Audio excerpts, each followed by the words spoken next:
Hello and welcome to HR Talk, People Management's regular discussion about the topics making the news in the HR world. I'm Jill Evans and I'm joined this week by Helen Farr. Hello. A partner in the employment group at law firm Pinsent. Helen, we've seen a number of instances recently of local authorities resorting to dismissal and re-engagement of their workforces in order to impose a pay cut. We recently reported in the magazine that Shropshire County Council was sending dismissal letters to all its 6,500 employees in order to re-engage them on new contracts with a pay cut of 5.4%. Is it legal to dismiss and re-engage employees on reduced terms like this? Yes, Jill, it is. It is legal, but there are risks involved.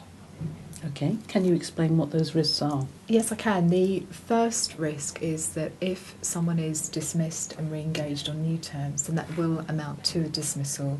Right. And so there is the potential for disgruntled employees to bring a claim for unfair dismissal. The second risk is that if you're involved with making changes to a workforce of more than 20 staff, then you are required to consult with any appropriate trade union representatives or workforce representatives about those changes. And if you fail to do so, then the employees could bring a claim for a protective award in the employment tribunals.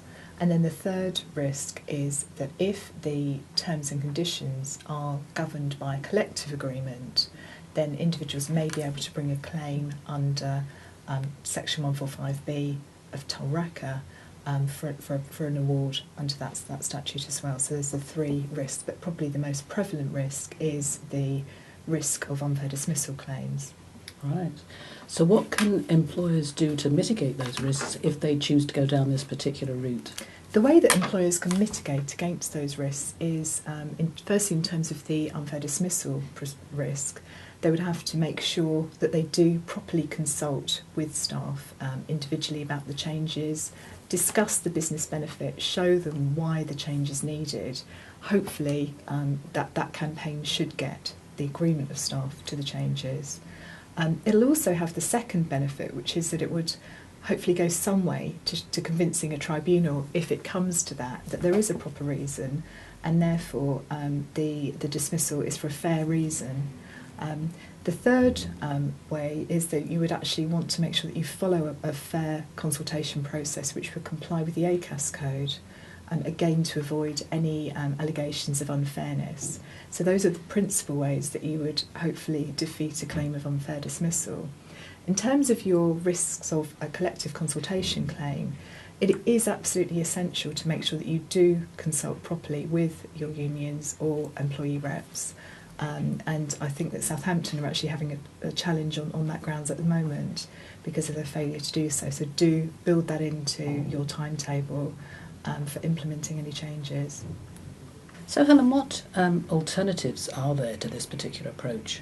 Well, the other way that you can try to get agreement to making changes is by asking individual employees individually.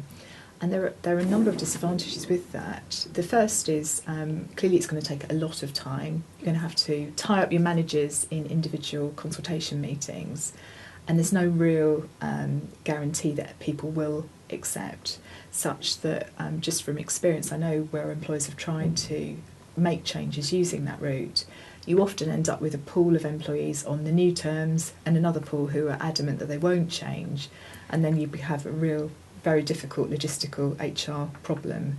So individual agreement can work sometimes, but it's not ideal, especially if you're talking about a large pool of employees.